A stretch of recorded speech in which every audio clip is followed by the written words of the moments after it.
Hello everyone, welcome back to my channel. I'm Ashley and today's video is just kind of a sit down and chat a little bit, kind of like a check-in, I guess. Talk to you about kind of where I am personally, emotionally, physically, all that kind of good stuff, and genuinely to hope that everyone out there is doing well. We're definitely in a very scary time. I don't even know how to structure this video, to be quite honest with you. By now everybody knows, I mean, it's no secret that there is a worldwide pandemic going on and that there's a lot of fear and a lot of uncertainty and unfortunately a lot of misinformation out there, and it's very overwhelming. I'll be honest, I am very, very fortunate. I will be very clear. I am extremely fortunate. Today for me is day 11. Yeah, day 11 of our self-imposed quarantine. I stopped going to work a little while ago. My husband and I are both extremely fortunate in that we are able to work from home. I know that that's not something that everybody has the ability to do. So I recognize that hands down 100%. Also, we made the choice to quarantine our 2-year-old as well. So we've just been all holed up here in the house for the past, gosh, almost 2 weeks now at this point. And it's been interesting. We are both still working full-time while trying to corral a very rambunctious and cabin fever prone 2-year-old. So that's had its challenges for sure. I'll be honest, this is probably the first time I've worn makeup in over a week. It just isn't making the cut at the moment. But you know, it's kind of a weird time because for those of you that maybe are new to my channel or don't know, I'm currently 8 months pregnant with twins. And so there's just a lot of very scary feelings around that for me personally. That's why we quarantined so much earlier than I think a lot of people did, just because of, you know, my current condition. You know, and there's this ever changing and ever evolving information out there. At the time that, you know, we started self-quarantining, the majority of patients that were having complications that had contracted this coronavirus, the COVID-19, had all been more elderly. But we did it as a precaution because of my pregnancy and the fact that I am a high-risk pregnancy. Aside from the fact that I'm pregnant with multiples, I'm also a little bit older than my doctors prefer for pregnant women to be. But as you know, things change, we're seeing younger and younger individuals that are having complications, that are testing positive, that are unfortunately dying. And as of this morning, there's the first, at least that I'm aware of, confirmed case of a baby, a 7-month-old baby in South Carolina. And it just is really very, very scary, and it is really very scary. And so, you know, it calls into question, you know, a lot of the things around my situation. You know, the thought of going to a hospital is scary. Certainly I'm not delivering at home. Please don't let anybody get that impression. But, you know, I'm also doing weekly visits to my doctor, as well as starting next week going into the hospital to do weekly stress tests as well, prior to the induction that I have scheduled for mid-April if I don't go into labor prior to that time. But, you know, they've drastically cut down on who can come with me to my doctor's appointments, who can be at the hospital. I'm allowed to have one person with me, and that person has to be over the age of 13, which means that I'm going by myself because my husband needs to be home to care for our 2-year-old. He can't just hang out by himself. And the original plan had been for my mom to come up for the actual delivery and, you know, hang out with our son while my husband and I went to the hospital. And unfortunately, just travel is out of the question now. And so it looks like I'm going to be delivering by myself. And it's really, really not a thought that I'm looking forward to, because it's not just the delivery, right, that could go really, really well. You know, I could deliver them both naturally, and by naturally I mean vaginally, not without the help of, you know, painkillers. But, you know, we have to be very realistic. Right now, the way that the twins are sitting is one of them is head down and the other one is breech. So that could cause complications. You know, if delivering the first one with the head down would hopefully provide enough space for the other one to move into a head down position, but there's no guarantee of that. The next best scenario would be to deliver that child breech. But the scary part is that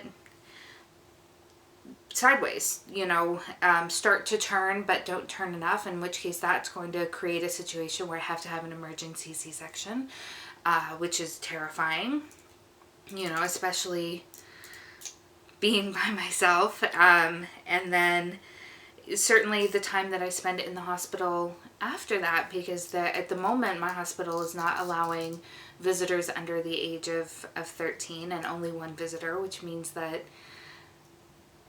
it's just going to be me for the 2 or 3 days or so that I'm in the hospital, and that is very, very scary. I mean, I know that I'm probably sounding really self-absorbed, because there are women who do this all the time, who give birth by themselves, you know, whether it be in hospitals or in other situations or whatever the case may be.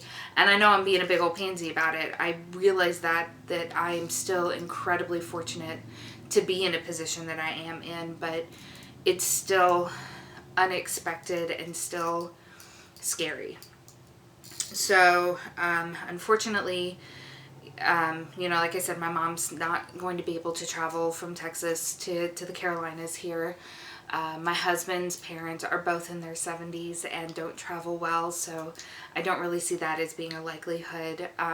We don't really have, you know, a ton of close friends here that we can just like call in the middle of the night to drop what they're doing and come hang out with, you know, our kid.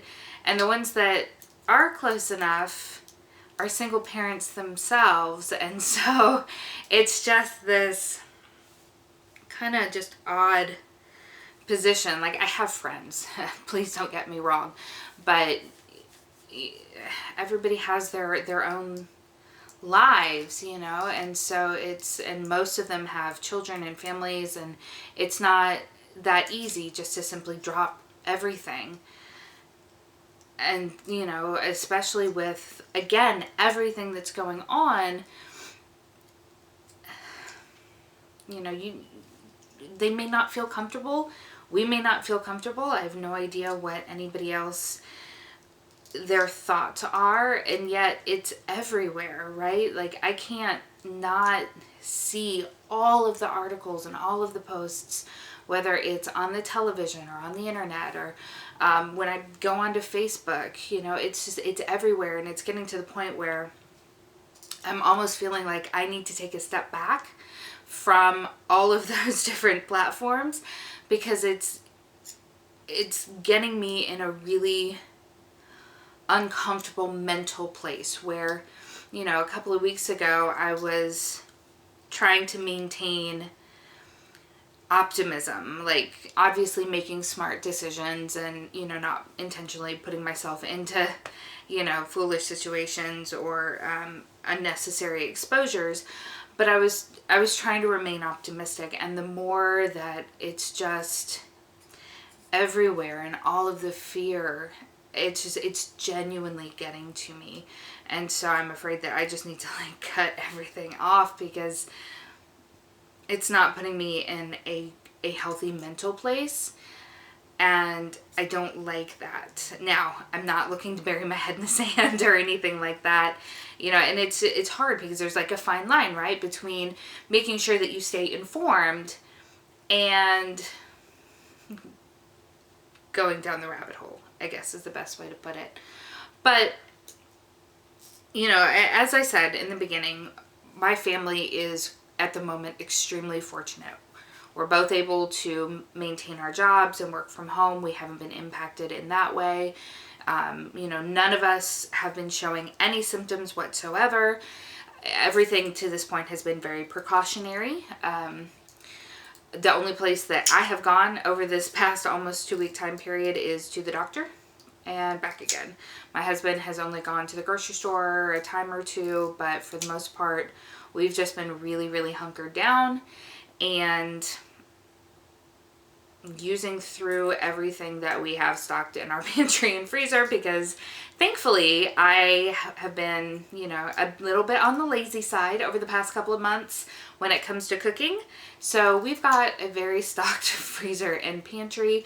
So this is actually going to be, you know, a good time to be working through some of that, because just like makeup, you can't hoard food. But, you know, I did want to get on and just sort of give everybody an update. I've had people asking kind of, you know, how things are going, how I'm feeling, especially with the pregnancy and everything. And so I just wanted to kind of sit down and address a couple of those items and topics. And really and honestly to send all of my love out to all of you out there. I know not everybody is in the situation that I am in. I know that I've got a lot of friends who, you know, are in industries that don't have some of the benefits that my industry and my husband's industries afford us. He and I spent many, many years working in restaurants, and I know that that is a very scary time period for anybody working in any of those hospitality type industries, food service industries, retail, you know, anything that is either still open and therefore you're risking exposure, or on the flip side, can't be done from home and so you're out of work and out of a paycheck. Like, there's no good answer there. There's just not. You know, and so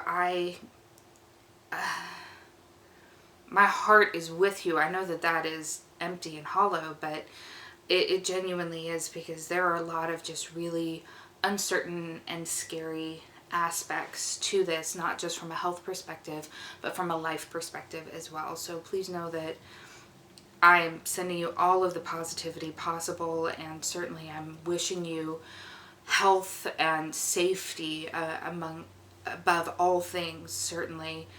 So I'm going to go ahead and cut off here, because I feel like all I'm doing is rambling, and you know,